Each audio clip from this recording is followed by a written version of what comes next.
او زما پس کې رحم را نه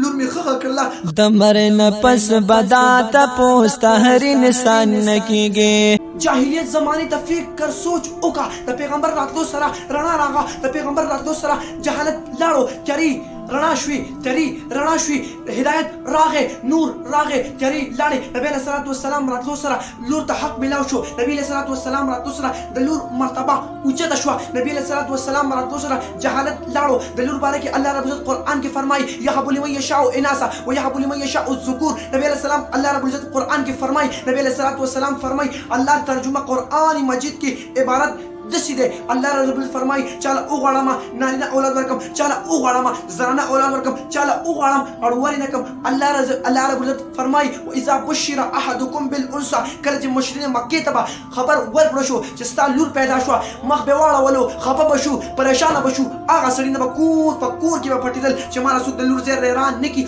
الله رب العزت د لور مقام اخذلو یو صحابي نبی علیہ السلام د راضي خپل واقعه مبارک دی او یا رسول الله زه روانم یا رسول الله زه مسافري ما کوله جنګ ته روانم یو مسافر ما زما د ربي په خېټه باندې حملو یا رسول الله ما خپل بي ته ویل چې کله د لام بچي پیدا شو زویو لوی بیګي لویوا او کلوروا زما راتونه مخکې ختمه او یا رسول الله زه راغم زما خزم ته پوسو چې څه پیدا شو هغه ماته یا رسول الله لور پیدا شوی دا ما ختمه کړی یا رسول الله وی بیا په سفر باندې اراده مې وکړه نیمه لار پر لاړم بیا راغم اراده مې وکړه چې واپس کور ته راځم هغه صحابي الله رب العزت پیغمبر ته دا واقعیا بیانې چې راتلم کور ته او مې کتل زما کور کې وړه ماشومه ګرځي ما د ښځې ته پوس وکړو ډېره مینه ناکه وه ډېره ښایسته وه چې دا جنۍ څوک ده وایي ما ته چې دا ګاونډۍ ده ما چې اندازه واغسته وایي ما ته دا ستا لور ده هغه صحابي وایي یا رسول الله زما په زړه کې درد پرېوتو چې دا لور به زه ختموم سبا به خلک دا وایي چې دا د پلانکۍ لور پلار دی دا د پلانکۍ لور خاوند دی دا به زه څنګه ختموم او الله پیغمبر ته هغه صحابي فرمایي یا رسول الله کور نه مې را روانه کړه یو ښځې ته مې وویلې چې دا زما ماګانو ته بوزم دا برابره کړه الله پیغمبره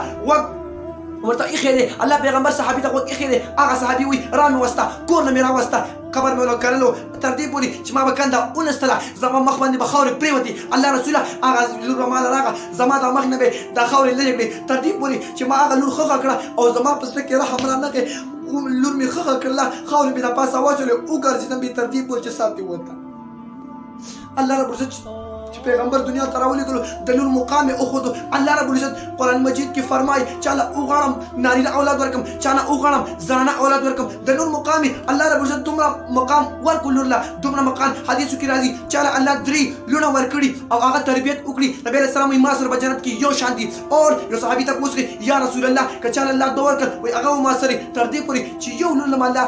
یو لور چې الله پاک یو انسان لا ورکړه هغې تربیت یې وکړو هغې وسنباله کړه ښایسته ځای کې وعدې ورله وکړلو الله رب العزت ارشاد فرمایي د نبي علیه السلام ارشاد فرمایي چې دا انسان به ما سره په جنت کې یو ځای وي د لور مقام الله رب العزت قرآن کې بیان کړو مشرکین مکو ته مخکې نبي علیه السلام تللی نه و هغې زندګي وګوره اوس چې پیغمبر ورله تللی دی او ورلری دی خواري محنت یې پرې وکړو صحابه یې جوړ کړل هغه صحابه چې په یو بل بېسان قربانولو د دې لوی داستان دی الله رب العزت دې په یو څو خبرو ما او تاسو ته عمل کولو توفیق راکړي هذا واخر دعوانا ان الحمد لله رب العالمین